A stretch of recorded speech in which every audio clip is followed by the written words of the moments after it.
आयुष्यभर लक्षात राहणार आहे हे वर्ष.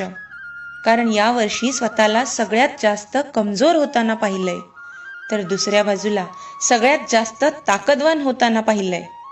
स्वतःला सगळ्यांसमोर झुकताना पाहिलंय, तर स्वतःला सिद्ध करतानाही पाहिलंय.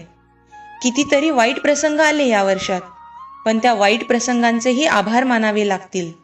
त्या वाईट वेळेमुळेच आपल्यातले आपले कोण हे समजलं.